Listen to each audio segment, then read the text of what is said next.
खोपोलीत operation सिंदूर व देशाच्या शूर सैनिकांच्या सन्मानार्थ तिरंगा यात्रा निघाली। या यात्रेदरम्यान पावसाची तमा न बाळगता भर पावसात खोपोलीकरांनी ही यात्रा यशस्वी केली।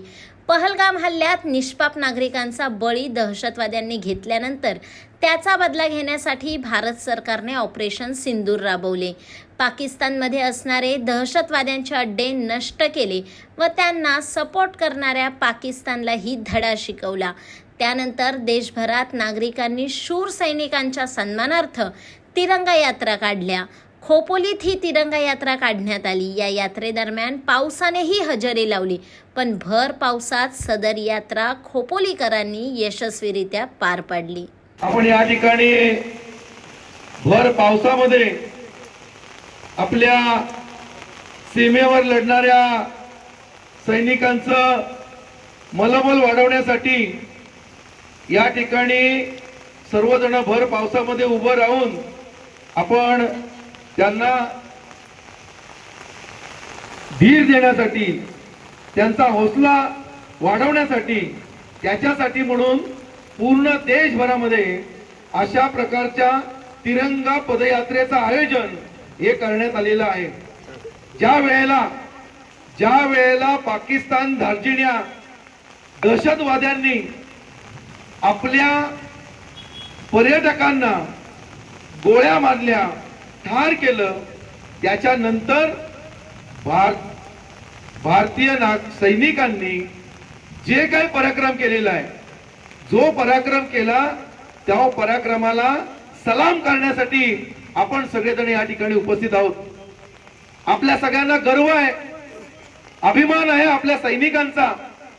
सीमेवर लढून पाकिस्तानला नव्हे तर पाकिस्तान मधून येणाऱ्या प्रत्येक दहशतवाद्याला पूर्णपणे नामोशेष करण्याचं काम हे आपले सैनिक करतायत।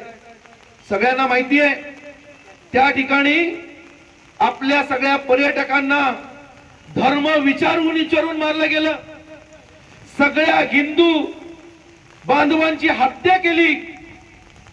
आम्ही असं म्हणतो की आतंकवाद्याला कुठली जात धर्म नसतो, पण प्रत्येक वेळेला हिंदू धर्मीयांवर अत्याचार अन्याय होतो। आणि या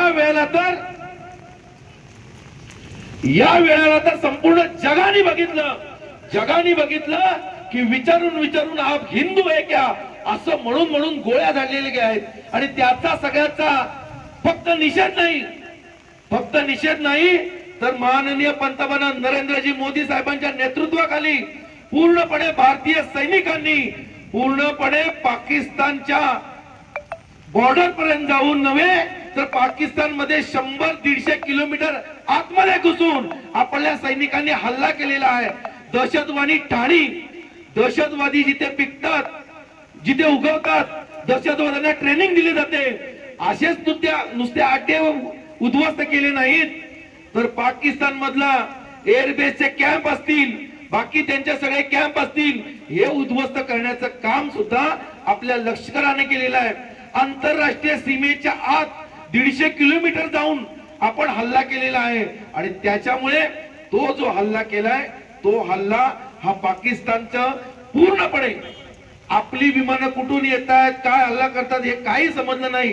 कारण आपल्या सैनिकांनी, आपल्या सगळ्या गुप्तचर यंत्रणांनी जे ठिकाणं सांगितली होती नियोजन पद्धतीनं ती सगळे आपण हल्ला केलेला होता।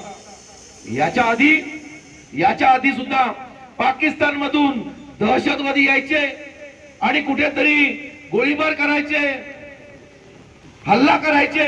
आणि मग त्यावेळेचे राज्यकर्ते चर्चा करूया, युनो मध्ये जाऊया, समिती बसूया असं करायचे।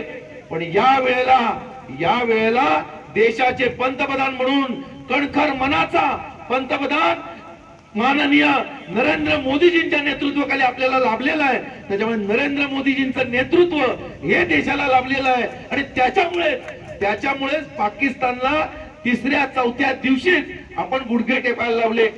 मगाशी सांगितलं की कणखर मनाचा असा आपला नेता आहे, देशाचा पंतप्रधान आहे, पण जसं त्यांचं कणखर मन आहे त्याचप्रमाणे हळव्या मनाचेही आहेत। मगाशी सांगितलं की एकेकाला विचारून विचारून मारलं, पुरुषांनाच फक्त मारलं, महिलांना सोडलं आणि काय सांगितलं, बताओ मोदी को.